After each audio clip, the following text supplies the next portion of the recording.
కాబట్టి మీరు చెప్పినటువంటి మాటల్ని, ఎన్నికలకు ముందు మీరు చెప్పినటువంటి మాటల్ని ఒక్కొక్కటిగా బయటికి తీసుకొని వస్తాం. ఈరోజు వరకు జగన్మోహన్ రెడ్డి గారి మీద అక్రమ కేసుని 307ని ఖండిస్తూ తల్లికి వందనాన్ని మీరు ఏ రకంగా మోసం చేశారనే దాని గురించే ఈరోజు మీడియా మిత్రుల ద్వారా మాట్లాడుతున్నాం.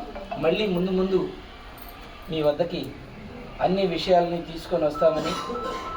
సాయిబాబా అన్నారా? సాయిబాబా అన్నట్టుగా విన్నా నేను. ఇక్కడ రాజశేఖర రెడ్డి గారి విగ్రహం పెట్టింది ఈ నియోజకవర్గానికి ఇన్ఛార్జి నేను, ఆయనకు తెలియదట్టుంది. ఇక్కడ పోటీ చేసింది నేను, ఆయన దాన్ని గమనించుకున్నట్టుగా లేదు.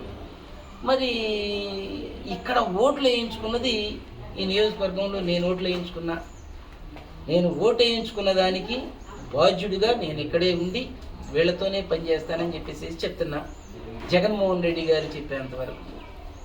మరి నాగార్జున గారు అక్కడ ఓట్లు వేయించుకున్నారు.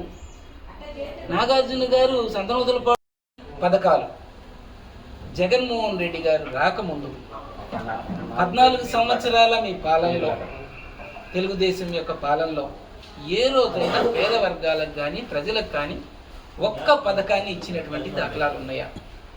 ఈరోజు ఏదైతే జనానికి నేర్పారో, ఈరోజు ఏదైతే ప్రజలకి ఒక విధానాన్ని అలవాటు చేశారో జగన్మోహన్ రెడ్డి గారు, దాన్నే మీరు అందిపుచ్చుకొని దాన్నే మీరు ఈరోజు చేస్తూ, ఆ రోజు వ్యతిరేకించి మీరు ఈరోజు చేస్తూ అదే మీరేదో చేస్తున్నట్లుగా చెప్పుకుంటా ఉన్నారు. ఇది కరెక్ట్ కాదు. మీకు తెలుగుదేశం వాళ్ళకి నేను ఒకటే చెప్తున్నా, మీరు ఏదైతే చెప్పారో నా ఆడపిల్ల 18 సంవత్సరాలు దాటితే 1500 నెలలా ఇస్తానన్నారు. మంచిది, తొందరగా మీరు ఇవ్వాలని చెప్పేసి కోరుతున్నాను. అలానే మహిళలకి ఉచిత బస్సు ఏర్పాటు చేస్తానన్నారు. చాలా మంచిది. అలా తొందరలో ఏర్పాటు చేయాలని చెప్పేసి కోరుకుంటున్నాను.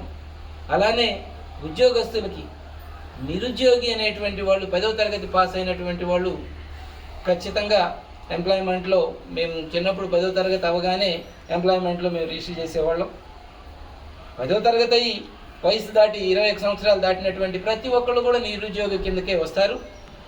మరి వాళ్ళందరికీ కూడా నిరుద్యోగ వృత్తి కానీ, ఆ 20 లక్షల ఉద్యోగాలు కానీ మీరు ఇస్తే చాలా సంతోషిస్తాం. మీరు ఏదైతే చెప్పారో 50 సంవత్సరాలకి మరి పెన్షన్లు ఇస్తామని చెప్పేసి చెప్పారు. మరి ఎస్సీలు మరి ఏం పాపం చేశారో మరి వాళ్ళకు కూడా 50 సంవత్సరాలకి పెన్షన్లు ఇస్తే బాగుంటుంది.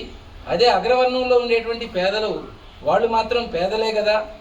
క్యాస్ట్ ఒకవేళ అగ్రవర్ణం ఉన్నా కానీ అందులో వాళ్ళు కూడా పేదలే కాబట్టి వాళ్ళేం పాపం చేశారు. 50 సంవత్సరాలు వచ్చినటువంటి ప్రతి ఒక్కరికి కూడా మీరు 4000 రూపాయల పెన్షన్ 50 సంవత్సరాలు దాటిన వాళ్ళకి ఇస్తే చాలా సంతోషిస్తాం. అది చెయ్యాలని కోరుకుంటున్నాం. చెయ్యకపోతే మాత్రం ఖచ్చితంగా ప్రశ్నిస్తాం. చీటర్స్గా 420 కింద మీ మీద కేసులు పెడతాం. ఖచ్చితంగా ఎఫ్ఐఆర్ చేయిస్తాం. మిమ్మల్ని కోర్టుకు లాగుతామని చెప్పేసి తెలుగుదేశం వాళ్ళకి, చంద్రబాబు నాయుడు గారికి మీడియా మిత్రుల ద్వారా తెలియజేస్తా ఉన్నానని చెప్పేసి చెప్తున్నాను. Thank you.